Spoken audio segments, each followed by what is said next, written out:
Temos o prazer de ter conosco hoje a Rô Pacheco, trabalhadora da casa, que vai nos falar sobre honrar pai e mãe.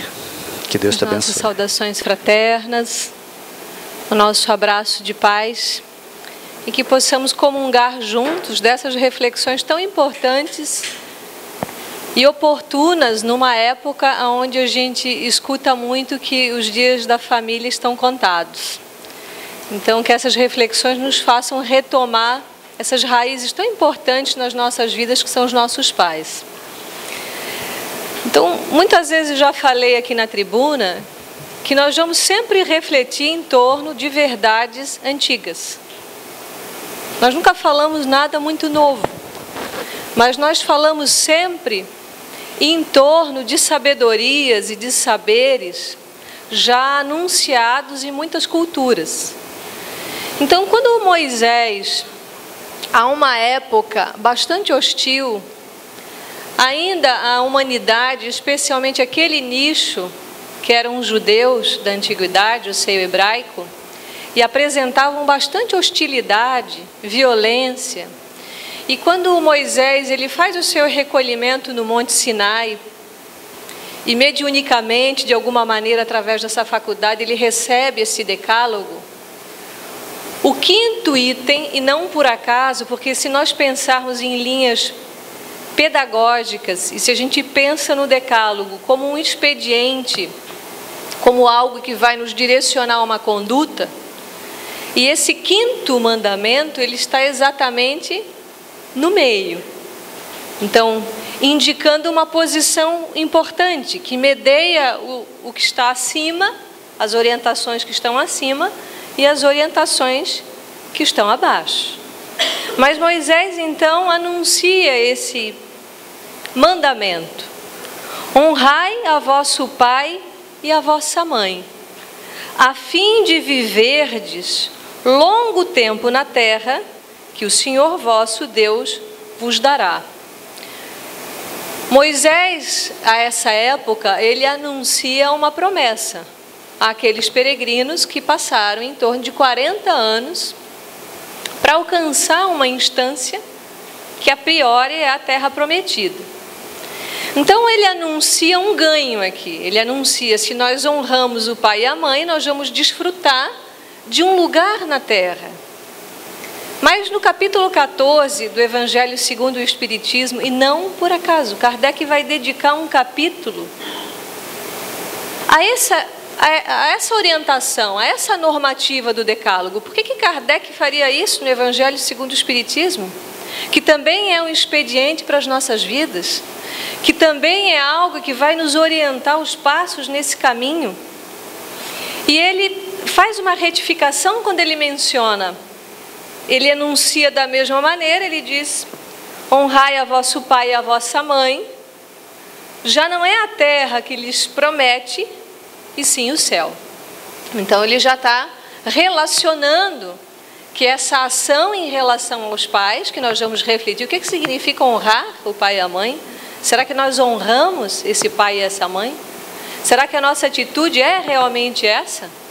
Mas Kardec ele traz um outro enunciado para nós. Ele fala que nós vamos ganhar algo a mais, porque a perspectiva espírita é uma perspectiva, além de um ganho material, além de um ganho da terra. Ou seja, nós temos, na medida em que nós melhoramos essa relação, a gente vai ter um ganho em outras instâncias, ou seja, nas próximas encarnações, no encontro que a gente há de ter no plano espiritual.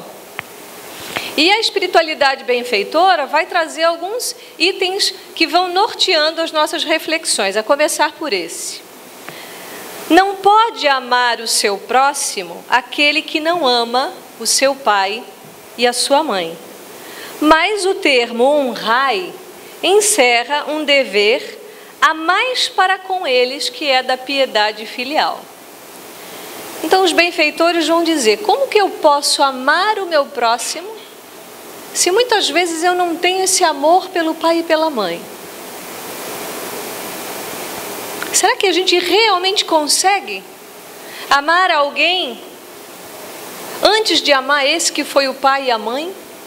Isso é uma pergunta para que a gente possa refletir. E Kardec nos suscita um questionamento. Ele fala que essa honra, ela está relacionada à piedade. E Kardec também vai dedicar, dentro do Evangelho, um item falando só sobre piedade, só sobre esse sentimento que ele vai aproximar muito do amor. E nós temos um outro tópico ainda para uma reflexão. Quis Deus mostrar, por essa forma, que ao amor se devem juntar o respeito, as atenções, a submissão e a condescendência, o que envolve a obrigação de cumprir-se para com eles, para com os nossos pais, de modo ainda mais rigoroso, tudo o que a caridade ordena relativamente ao próximo geral. Então, se ao próximo geral eu devo ser caridoso, se ao próximo geral eu devo ser condescendente, eu devo ser benevolente, vamos multiplicar isso infinitas vezes mais quando nós pensamos no pai e na mãe.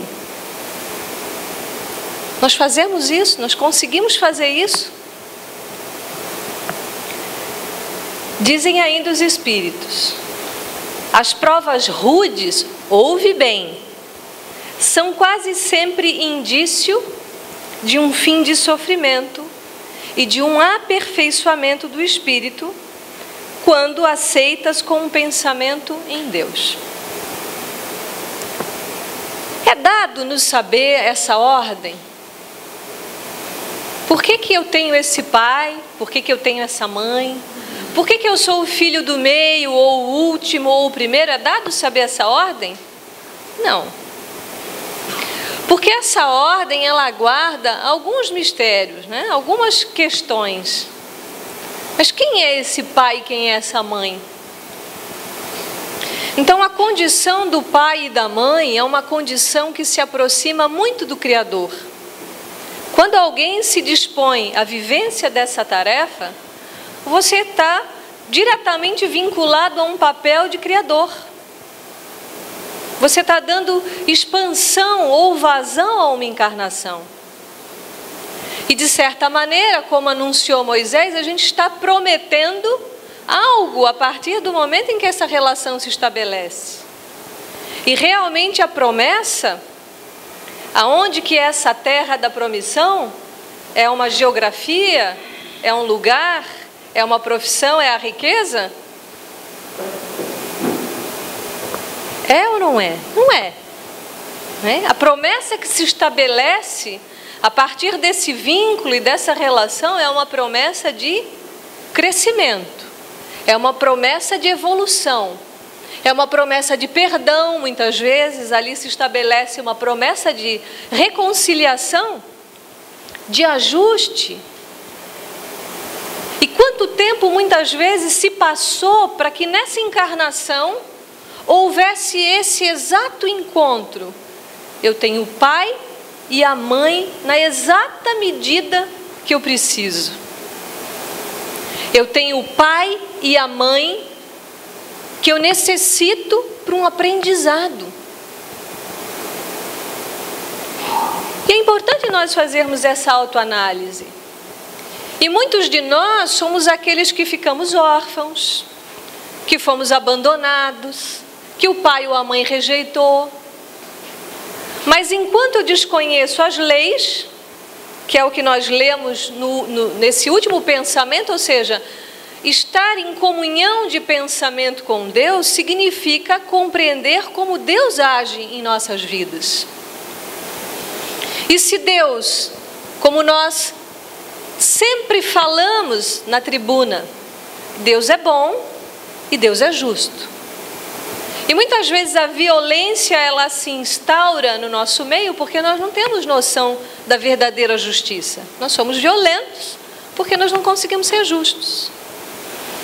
Então, mas esse pai que eu recebi nessa encarnação, ou melhor, esse pai que me recebeu, tendo me dado aquilo que foi possível, é o pai que eu preciso. Porque por trás desse pai há uma lição, há um arquétipo. Por trás dessa mãe há uma lição, há um arquétipo também. Por que eu preciso de duas polaridades? Porque nós não nascemos de outra maneira, mas a gente precisa dessas duas polaridades.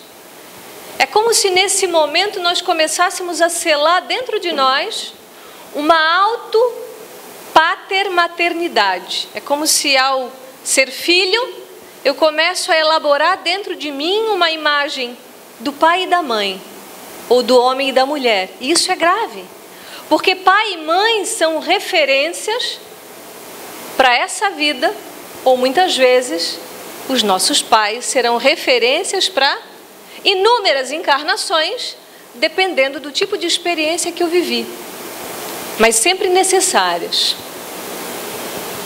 Então, o que é honrar pai e mãe num primeiro momento, se não simplesmente agradecer? Porque cobrar algo do pai e da mãe é uma forma de ser injusto. Cobrar é sempre injusto. Imagine se Deus cobrasse de nós. Olha, precisaria muito mais encarnações. Cobrar, quando a gente tem uma atitude de cobrança perante o pai e a mãe, olha, você não me deu isso, você não fez aquilo. Aí já começa a nossa atitude injusta. Porque não tem nada fora do lugar. Então, quando eu agradeço esse pai e essa mãe, eu estou honrando. Eu estou agradecendo exatamente ele e ela do jeito que são. Eu estou honrando, agradecendo tudo o que eles me deram, que podem ter sido coisas maravilhosas, mas podem ter sido experiências graves. Mas isso não é por acaso. No livro Jesus, Luz no Lar, que é uma psicografia de Chico Xavier, onde inúmeros espíritos ditam as mensagens, Benedita da Cunha fala que um espírito é como um brilhante, que um filho é como um brilhante na terra, porque ele é uma promessa no céu. Mas nem sempre essa vivência vai conferir todo esse brilho. Nem sempre isso vai acontecer. Às vezes a experiência de ser filho vai ser uma experiência traumática. Mas mesmo assim, é o aprendizado. É a necessidade daquele que está ali. Então eu agradeço não só pelo bem que recebi, mas pela dificuldade que vivi, ou pela dificuldade que eu vivo. Porque vejam só, uma mulher que se dispõe a uma gestação, que experiência é essa? E por isso que é bom que nós todos transitamos nos dois sexos, e às vezes nós esquecemos disso. Numa encarnação a gente tranquilamente pode ser homem, ser pai, não ser. Na outra encarnação a gente pode ser mulher. E há a necessidade de que se transite assim para que se angarie essa experiência, para que se sensibilize, como nós vemos realmente homens que ficam muito sensibilizados diante de uma gravidez da mulher, mas outros que são embrutecidos, que não conseguem perceber esse milagre da existência acontecendo, esse milagre que Deus nos confere. E muitos de nós nos escapa isso também. Muitas mulheres não vivem isso divinamente. E muitas nem sequer pensam na possibilidade. E isso não se julga, são opções. Então, quando essa criança nos chega aos braços, a gente observa ali uma relação de dependência que é muito longa. Diferente de todos os mamíferos, que logo nos primeiros dias, eles já vão dando conta da sua vida, já vão se tornando independentes. Mas como a gente esquece isso rápido?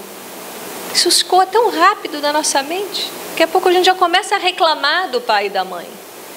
E esquecemos que nós ficamos sob uma tutela por um longo período.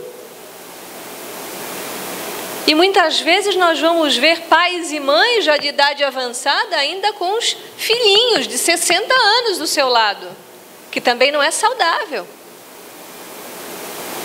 Mas essa dependência, ela já é necessária. Eu vi que algumas pessoas riram aí, quando eu falei dos filhinhos de idade mais longa. Então, são aquelas pessoas que realmente estabelecem essas relações. Então, essa tutela acontece, esse cuidado se estende. Então, pai e mãe, meu Deus, os pais vivem muitos papéis. São professores, são enfermeiros, são cuidadores, muitas vezes são generais, são militares dentro de casa. Mas há necessidade dessa tutela. Quando, até os 7 anos de idade, esse espírito ele é tão elástico, ele tem tanta plasticidade em receber as informações. E nesse mesmo livro, Luz no Lar, quando o Chico narra um caso de uma mãe que recebeu, ela quis muito engravidar e teve um filho, mas tratou esse filho feito um bibelô, atendendo a todas as suas vontades, mas a todas. E quando o marido a repreendia, ela brigava com o marido. Então a gente vê uma distorção na relação, porque tem que haver cumplicidade na hora da orientação. Se um fala A e o outro fala B, vai ter uma distorção. E para onde essa criança ela é super protegida, ela tende a fazer uma parceria. Ela vai fazer uma relação de maior confiança com aquele que a protege. Isso não é saudável. Mas essa mãe, isso é um caso real, ela protege esse jovem, ele cresce, essa criança cresce com extrema hostilidade, usando de maus tratos na sua linguagem com os professores na escola, sendo violento, e a mãe acha tudo isso muito engraçado, porque ele é só uma criança.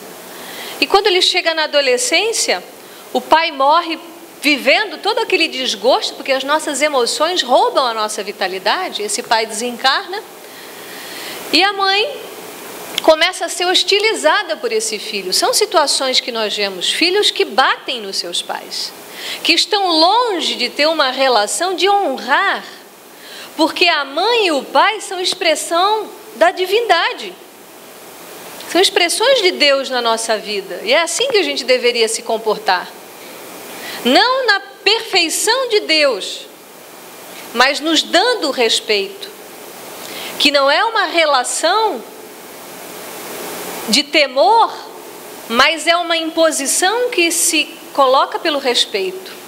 Pelo respeito. Então essa mãe tem que se afastar desse filho. E ele se torna um bandido de primeira grandeza. E num momento onde ela está em casa sozinha, ela dormia com uma arma embaixo do travesseiro, ela vê um assaltante entrando na casa, ela pega a arma para se defender. E quando ela vê naquele lusco-fusco o rosto do filho, ela não tem tempo, porque ele toma a arma e mata a mãe. E ela pensa, já desencarnada, naqueles momentos ali derradeiros, dessa soltura dos liames corporais, ela só pensa, meu filho, o quanto eu te amo. Porque as mães fazem isso. Porque é inerente esse sentimento a um espírito que já vivenciou a condição de mãe. Porque é um amor diferenciado dos demais. E quando ela chega no plano espiritual, ela elabora de tal maneira para que eles pudessem se encontrar e que ela tenha uma outra postura diante da educação do seu filho. Então, quem é esse pai e essa mãe que me recebeu? É um amigo ou é um inimigo? É alguém que eu olhei ao longo da vida e eu olho e eu vejo alguém que eu tenho afinidade já de pronto, que eu amo? Ou é alguém que eu olho com uma estranheza e penso, né? Quem de nós cometeu um grave erro e que agora, nessa convivência tão estreita, porque quanto mais apertado é o laço, maior é a nossa responsabilidade. Mas realmente, independente de quem eles os sejam nessa encarnação, honrar é agradecer. Vejamos, nós estamos encarnados. Estou dirigindo exatamente para todos nós encarnados essa fala. E estar encarnado é uma oportunidade tão sublime, tão maravilhosa, tão grandiosa, que isso já é suficiente para nós termos uma gratidão eterna a esses espíritos. E muitas vezes de nós, desassombradamente ou desinteressadamente, em uma ou outra tarefa caridosa, onde a gente vai até um estranho e ora, ou vai a um presídio, fazer um evangelho, ou prestar qualquer tipo de trabalho voluntário. E quantas mães desencarnadas estão ali, ou pais mesmo, orando para que alguém interceda em favor daquela alma ainda perturbada? E quando nós oferecemos a mão, essa mãe nos agradece, muitas vezes se torna um espírito simpático nosso, se torna alguém a mais no plano espiritual a olhar para nós, para a gente observar que essas relações filiais, elas são muito graves, são profundas, e nós precisamos rever a forma como nós olhamos para os nossos pais. E geralmente, não raro, mas em linhas muito gerais, os pais difíceis são aqueles que mais nos lapidam.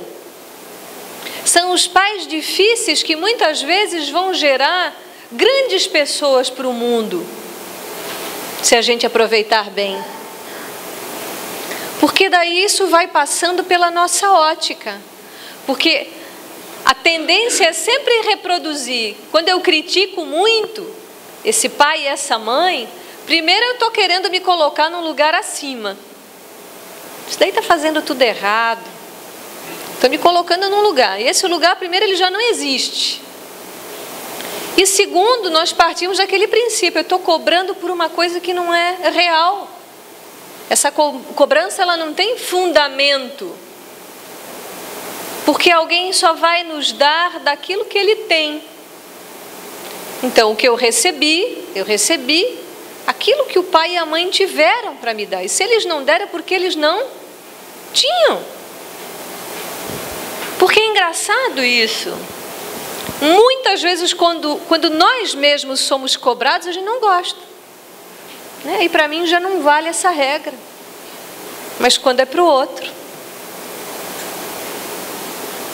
A Mafalda, que é um desenho em quadrinho de um cartunista argentino, ela num diálogo, para ver como é complexo a gente entender o mundo adulto, quando a gente é criança. Uma amiga pergunta a ela, como é difícil entender os adultos, eles são tão complicados. Ou as pessoas um pouco mais velhas, ou mesmo os pais. E a menina diz, mas os pais ainda é mais complicado de entender. Daí a Mafalda responde, os pais, eles são como um filme que nós entramos na metade. Então, quando o espírito chega, pequenininho, na condição de bebê, mas com toda a sua atemporalidade, o que diz respeito a que é um espírito, ele chega num lugar onde esse filme já começou faz tempo. E muitas vezes nós não paramos para observar o que esse pai e essa mãe recebeu do pai e da mãe dele. E as coisas se repetem. Se a gente olhar bem, nós estamos muitas vezes hoje repetindo os mesmos comportamentos, até das coisas que a gente costumou criticar. Então esse olhar mais amplo, porque não só o que está acontecendo no momento vai nos despertar curiosidade, mas como esses pais também receberam essa educação, ou essa amorosidade. Há uma história que fala da repetição de padrão, onde essa história, muitos dizem que é Freud, mas eu já ouvi também ela ser mencionada de outros sábios. Mas quando Freud, porque se fala dele? Porque se fala também da psicologia. Então, em muitas, se não praticamente todas, dentro das abordagens psicológicas, se eu tenho um comportamento, ele está muito relacionado ao que eu recebi, do pai e da mãe. Então, isso é um fundamento. Então, o Freud vai participar de um jantar, e o que é oferecido à mesa é um peixe que é servido sem a cabeça e sem a cauda. E realmente o peixe está saboroso, ele degusta, mas ele não entende porque a forma é grande e o peixe estava sem as extremidades. Ele pergunta: por que esse peixe é servido dessa maneira? A dona da casa responde: olha, é uma receita de família, a mamãe fazia assim. Sua mãe mora aqui perto? Eles marcam encontro. Ele era um estudioso, conversa com a mãe, e ela repete a mesma coisa, diz que era uma receita de família. E a matriarca, que era a avó, ainda encarnada, ele pergunta a ela sobre essa receita, por que o peixe era servido daquela maneira. E ela diz: porque a forma era pequena. Ou seja, já haviam outras condições, não precisaria ter feito dessa maneira, mas a tendência é repetir. E nós repetimos muito pela nossa ignorância e muito pela nossa inconsciência, porque falta esse lado investigativo. Imagine se Allan Kardec não fosse um investigador, um questionador, um perguntador. Porque há de se estabelecer diálogos, de saber o porquê. Por que a vida tomou esse rumo? Cada vez mais nós temos essa liberdade de diálogo dentro dos nossos lares, de falar dos nossos sentimentos. Porque o Evangelho, como esse expediente, essa normativa para as nossas vidas, ele vai nos convidar a um processo de sentir, mas também de sentir o outro. Quando a gente sente, a gente se aproxima, e preferencialmente mais isento de julgamento, e fazer uma escuta apreciativa, não escutar no campo aqui da altura do cérebro e julgar, mas escutar muitas vezes o que aquele familiar tem para me dizer. Então nós vemos essa honra ao pai e à mãe, essa piedade que tem que ser muito maior do que a qualquer um. Quando Jesus fala da parábola do samaritano que recolhe aquele homem no chão enquanto havia passado um levita e um outro senhor culto e rico e deixaram aquele homem abandonado, essa história é muito bonita. Mas muitas vezes nós não vivemos essa história dentro de casa. Porque as pessoas difíceis dentro de casa, muitas vezes nós tendemos ao abandono. Quando começa a complicar, eu deixo de lado. E aí nós esquecemos mais uma vez, se nós estamos juntos é um compromisso. Se um nos abandona, é porque outro vai chegar no lugar. E quantas dificuldades nós lidamos com isso? Parece que a gente quer eternizar algumas pessoas, porque às vezes uma mãe desencarna por uma criança pequena, mas pode vir uma outra mãe, pode vir um outro casamento. E que resistências às vezes nós encontramos em acolher, ou mesmo dentro dos processos de separação, onde vem outra parentela se estabelece. Mas não importa aquilo que eu carrego como um título. O que importa é o sentimento, é como eu estou elaborando a minha relação. E o quanto eu sublimo a minha dificuldade, porque a do outro, o outro vai ter que dar conta, obviamente. Mas essa análise que eu tenho que fazer, na relação especialmente com pai e mãe. A dificuldade que eu tenho que analisar é a minha em relação a eles. O que eu não aceito nele? E por que muitas vezes se exalta muito mais a sombra do pai e da mãe? Chico Xavier, ainda no mesmo livro, ele fala de uma situação onde um jovem vem com a sua barca salvando algumas pessoas ou anunciando uma cheia. E esse jovem chega à casa de um homem velho e sozinho, mas que era um minerador, que possuía alguns diamantes. E ele fala a esse homem: Licurgo, as águas estão subindo, eu vim te resgatar. E ele fala: não, as águas não chegarão aqui. E num momento de imprevidência desse velho, esse jovem muito ganancioso o empurra, ele cai, ele mata esse homem. pega as chaves, investiga as gavetas, descobre realmente alguns diamantes, muitas cédulas, pega o corpo e joga no rio e vai para uma outra cidade, mas muito atormentado, sem perceber que aquele espírito continuava com ele. Porque, lógico, ele foi espoliado, ele foi roubado. E ele, indo para a nova cidade, esse jovem ganancioso, compra um estabelecimento comercial, inicia uma nova vida e se casa. Anos depois, ele recebe o Licurgo como seu filho primogênito. Quem é o pai e quem é a mãe? Quem é o filho? Quem somos nós nesse meio? E quem somos nós para questionar a Deus que esse pai e a mãe não é o que eu mereço? E quantas vezes nós exaltadamente falamos, eu não pedi para nascer? Quantos de nós, praticamente todos nós já pensamos isso um dia? Ou pode ser só eu que tenha pensado isso, também pode acontecer uma exceção. Mas, especialmente no momento da adolescência e da juventude, na adolescência o espírito se assenhora, ele toma posse realmente da sua bagagem, de quem ele é. E eu tenho um amigo que, de forma lógica, jocosa, brincando, ele falava, eu olhava para as minhas filhas pequenininhas, meus filhos, e eu dizia, meu Deus, quando a gente vê um bebê dá vontade de comer, né? Que é muito fofo. E quando chega na adolescência eu me arrependi porque não comi. Porque muitas vezes na adolescência a gente vai olhar para o filho e vai dizer, não parece que é o meu filho?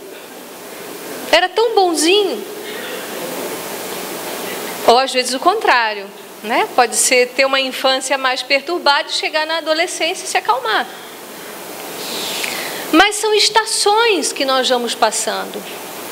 E são essas referências que nós vamos recebendo, que nós vamos, se não por um processo de tomada consciencial, refinar as informações que nós recebermos dos nossos pais, que nós recebemos, para que a gente passe no momento em que a gente é pai e mãe, para os nossos filhos.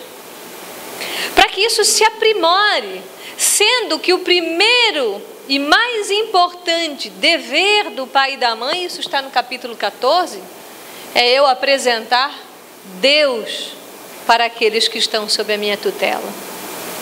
Isso é a coisa mais importante. Se um dia nós perguntarmos, se eu for pai e for a mãe, qual é a coisa mais importante que eu vou deixar para os meus filhos? Apresentar Deus a eles. Não há nada mais importante que isso. Porque é a partir disso que a vida vai tomando outra direção. Ela vai acontecendo de uma outra maneira.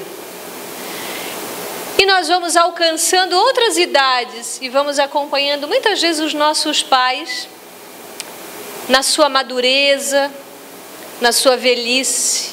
E como dizia o Chico, quem não trabalha dá trabalho, não é? Quem não trabalha? E não é o trabalho do labor que vai nos conferir o nosso recurso material, monetário mensal, um salário. Mas Chico fala de um trabalho no bem, sobretudo ao trabalho normal, mas um trabalho no bem. E graças a Deus eu tive a oportunidade nessa encarnação de ter duas boas referências. Uma mãe realmente muito madura do ponto de vista espiritual, ao ponto de inúmeras vezes na minha infância, pela faixa etária dos 8, 9, 10 anos, nós nunca sabíamos, eu sou a filha mais jovem da casa, tenho mais 4 irmãos, nós nunca sabíamos quem vinha tomar café da manhã, porque ela tinha o hábito de abrir o café da manhã para transeuntes, mendigos, indigentes. Então eu tive a possibilidade de viver com uma criatura, que foi a minha mãe nessa encarnação, que era uma pessoa de uma bondade muito grande, que era muito incompreendida nisso. Em contrapartida, um pai violento, severo, castrador, militar. Mas nós vemos que a vida se balança. Como nós aprendemos nessas extremidades. De uma mãe que já desencarnou muito bem, serenamente, consciente da desencarnação, desencarnou orando, calmamente. uma passagem, visualizando os espíritos benfeitores ao seu redor, no seu acolhimento no plano espiritual. E do outro lado a gente vê um pai muito perturbado psiquicamente. Que exemplo é esse? Especialmente para mim, mas eu comungo porque é interessante a reflexão. Porque houve uma pessoa que laborou no bem e que não deu trabalho. E essa era uma preocupação da minha mãe. Eu quero envelhecer sem dar trabalho para ninguém. E foi assim. Mas porque ela laborou no bem, no seu bem. E, no entanto, aquele que não labora no bem, muitas vezes vai viver situações muito perturbadoras na sua velhice. E aí, somando a esse tempo, a essa idade, nós vamos ver uma propulsão maior na velhice pela senilidade, para aquele que não se burila e se trabalha. Às vezes é o pior lado. Porque na velhice nós vamos aumentar as nossas qualidades e a nossa sabedoria, e é algo que nós temos que pensar hoje já. Ou nós vamos virar um velhinho chato, uma velhinha chata. Um velhinho gagal, uma velhinha gagal, ou senão muito doente, dando trabalho para os outros. Mas mesmo na condição do trabalho, eu ainda assim tenho que olhar para esse pai e dizer: muito obrigado, porque você me deu essa vida. Olhar para o pai com um olhar piedoso, olhar para o pai com um olhar grato. Mas para o mais difícil, porque é o mais difícil que precisa, aí eu sou o bom samaritano. Eu vou ser um bom samaritano dentro de casa, porque eu vou olhar para esse pai ou para essa mãe. Eu conheço muitas histórias de situações muito difíceis realmente, onde esse amor não tem expressão. Quantas vezes eu já ouvi: não consigo amar minha mãe. Que reencontro de almas que se devem. E que glória, quando esses espíritos conseguem, pela convivência e pelo tempo, começar a se suportar, a se aceitar do jeito que são, para um dia se amarem. Porque aquele que zera o seu débito, necessariamente não vai precisar vir novamente naquela condição. Mas aquele que não, provavelmente vai vivenciar uma situação difícil, muitas vezes renascendo num lar onde se sente um estranho no ninho, onde parece que todos são os estranhos. E a gente diz: puxa, a mãe da minha amiga ou do meu amigo parece que é minha mãe, essa é a mãe que eu queria, mas não teve merecimento. Mas nós não estamos no lugar errado. Aquela circunstância, porque é assim que Deus age. Às vezes nós pensamos, né, como Deus age nas nossas vidas? Assim, Deus está agindo agora, entre nós todos. Deus agiu no momento em que Ele provocou essa reunião nessa encarnação. Nós escutamos muitas histórias de abuso, inclusive, de pais que abusam dos seus filhos. Pais, homens que abusam das suas filhas. Mas nem isso é por acaso. Mas não se justifica a falta. É um erro. Deveria haver um controle, uma sublimação desse instinto primitivo. Mas nenhuma experiência ainda é inválida. Muitas vezes nós olhamos para o pai e para a mãe como se fossem escravos. E nos chamou muito a nota da ministra veneranda, no livro Nosso Lar. Vejam que ela nos coloca. Ela diz: na Terra, numa das suas preleções no Núcleo Nosso Lar, quase sempre as mães não passam de escravas no conceito dos filhos. Que é aquele filho que quer uma mãe que faz tudo. Raros lhes entendem a dedicação antes de as perder. Então, muitas vezes nós não externalizamos os nossos sentimentos, nós não enunciamos a nossa gratidão, e daí quando o pai e a mãe estão desencarnando, bate o desespero. Aí nós podemos dizer, é tarde? Não, nunca é tarde. Mas quanto tempo eu tive para retribuir toda essa dedicação filial? Às vezes, quanto tempo eu tenho para honrar esse pai enquanto caminhamos na encarnação e eu não disponho de tempo? Eu não paro para escutar, eu não paro para fazer um agrado, eu não paro para fazer um passeio.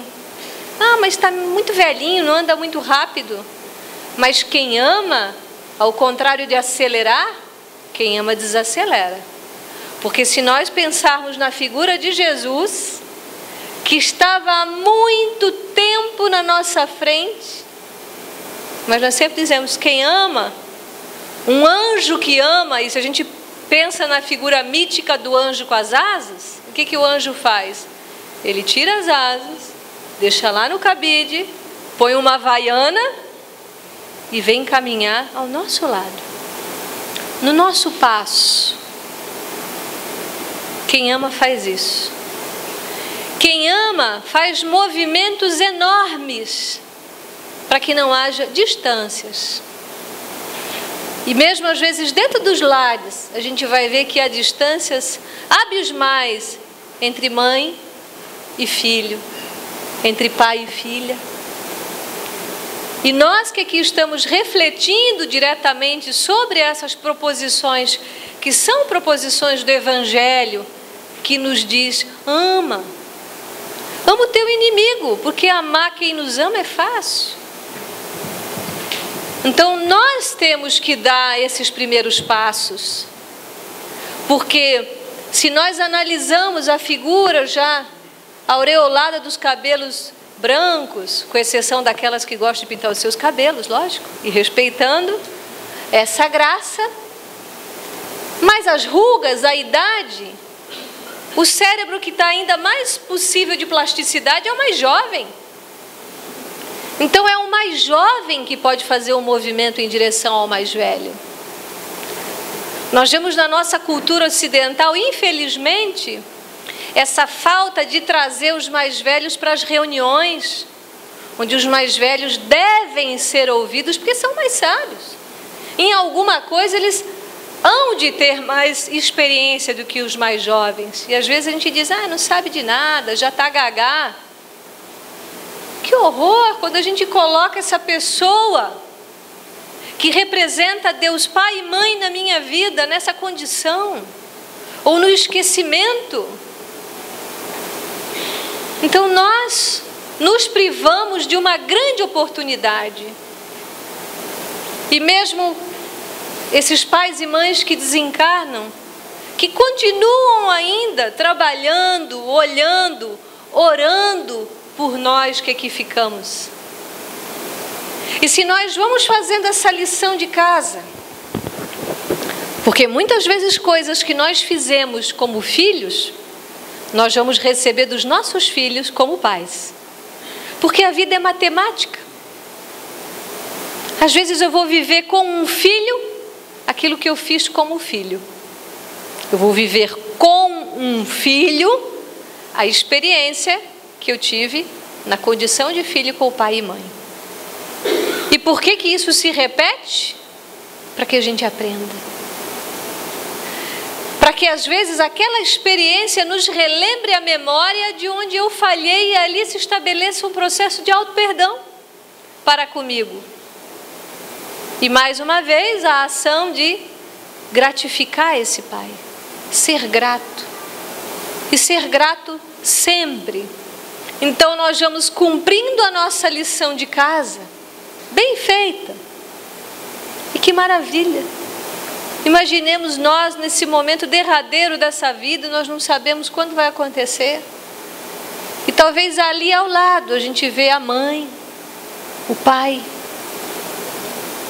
nos esperando e dizendo, está tudo bem, vem meu filho, a sua mãe está aqui. Você cumpriu a sua tarefa. No livro Paulo e Estevão, nós encontramos 3 figuras importantes: Joquedebe, que é o pai, Ezequiel e Abigail, bem na parte introdutória do livro Paulo e Estevão. E nos chamou muito a atenção, porque essa primeira parte do livro fala de uma atitude de tanta honra com esse pai. Eles, judeus, perdendo grande parte da sua fortuna, dos seus bens, das estâncias de terra para os romanos, e ali vivendo uma vida realmente aureolada sob as orientações da Torá, do Velho Testamento, dessa relação com Deus, desse amor a Deus. E Joquedebe, quando ele vai à cidade de Corinto comprar frutas e peixes para as refeições da casa, alguns soldados romanos, ele é um senhor idoso, olham para ele e falam: você não cumprimenta os soldados romanos? E ele não falou nada. Imediatamente ele é esbofeteado. Muito constrangido, de cabeça baixa, pensando sobre que Deus é esse. A lei de talião se aplicava a essa época ainda. Olho por olho, dente por dente. Ele toma de um sentimento de vingança. E ao retornar do mercado, para não sofrer o mesmo ataque e reproche, é um outro núcleo de soldados, ele cumprimenta, e os soldados falam: quem que você pensa que você é, seu judeu? Cumprimentando os soldados romanos, esbofeteiam ele de novo. Então ele chega em casa tão indignado, tão revoltado, que a sua filha Abigail o consola. Ele diz: pai, nós não devemos nos revoltar contra Deus. Deus é bom, Deus sabe o que faz. Nós não passamos por aquilo que nós não precisamos passar, nós passamos pelo que precisamos passar. E ele fala da sua revolta. E naquele dia foi anunciado que os judeus que se sentissem espoliados, haveria um momento onde Licínio Minúcio, que era um representante da cidade de Roma, ouviria as queixas dos judeus, para de alguma maneira representar ou devolver aquilo que seria de direito. E Joquedebe fala aos seus filhos, e os filhos percebem que é um ato insano do pai. Eles sabiam que o pior podia acontecer. Não, mas é de direito, eu vou reclamar as minhas terras, os meus bens. E ele vai à audiência. E é o que acontece com Joquedebe. Já adivinharam, né? Ele sofre algumas chibatadas e volta para casa muito mais ferido no seu brio e com um sentimento de vingança maior. O que ele faz? Aí ele perde toda a sua propriedade, já não tem mais casa. Ele tem 3 dias para sair de casa com seus filhos. E quando ele volta para casa, ele ateia fogo nos terrenos vizinhos, que eram os terrenos de um grande romano. E quando ele volta para casa, já tendo ateado fogo, depois de dar algumas voltas para que ninguém descobrisse que ele tinha feito isso, a sua filha o recebe, ele ensanguentado, e ele diz: aonde está meu filho? E Abigail diz: olha, ele está apagando o fogo que alguém ateou nos terrenos vizinhos. E quando Gesiel volta para casa, o pai conta que foi ele. Mas em nenhum momento aqueles filhos xingam esse pai. Eles reprovam a sua atitude de uma forma muito amorosa. Moral da história: Joquedebe morre sem os bens, sem os filhos. Ezequiel segue a sua trajetória e Abigail também. Mas é um exemplo tão lindo de filhos que conseguem honrar esse pai, cuidar desse pai, compreender a sua revolta sem o reprochá-lo, ao contrário, sempre acolhendo. E essa é a lição que fica para nós. Que nós possamos alargar um pouco o nosso olhar diante desse pai e dessa mãe. Que nós, se estivermos ao lado deles ainda de forma encarnada, que nós possamos fazer mais pelos nossos pais. Mais mesmo. Não vendo na figura da mãe a empregada, mas por que há de se pedir sempre que alguém nos estenda a mão? Por que não pode ser espontâneo a ação de ajudar? Por que não pode ser espontâneo a ação de falar do que se sente? De não se perder tempo para dizer: mãe e pai, muito obrigado. Eu nunca te falei isso, mas hoje eu quero te dizer muito obrigado, pai e mãe, por você ter me dado a vida. Será que eu já falei isso para o pai e a mãe alguma vez? De agradecer por essa encarnação, de agradecer por tudo e de dizer: eu te amo exatamente do jeitinho que você é. De olhar e sentir essa sinceridade. Gandhi, na sua juventude, que era um garoto muito travesso, não teve coragem de falar ao seu pai dos erros que havera cometido. Então ele escreve uma carta com todas as suas sandices e entrega ao pai que estava doente. E quando o pai lê a carta, o pai chora. E chora muito. Gandhi também chora. E eles se abraçam. E Gandhi diz: essa foi a minha primeira lição de não violência. Então que nós tenhamos essa coragem de ousar no melhor de nós. E que possamos ter a coragem de ousar comunicando aos nossos pais. E se eles não estiverem mais conosco, ladeando o caminho, no campo do encarnado, mas que seja uma prece que nós estendamos a eles. Que nós pensemos nesses pais, muitas vezes, sempre agradecendo e pedindo a Deus: guarda, guarda nas tuas mãos amorosas esses que foram os meus pais. Muito obrigado. Obrigado, Rô, por essa reflexão da noite. E nós todos aqui somos sobreviventes. Todos encarnados somos sobreviventes, porque no plano espiritual muitos aqui foram repelidos pelos seus pais. Por isso nós todos, como filhos, ainda com nossos pais encarnados, façamos o melhor por eles, principalmente a piedade na velhice. Essa é a obrigação de nós, filhos, sempre agradecendo, porque eles não nos abortaram.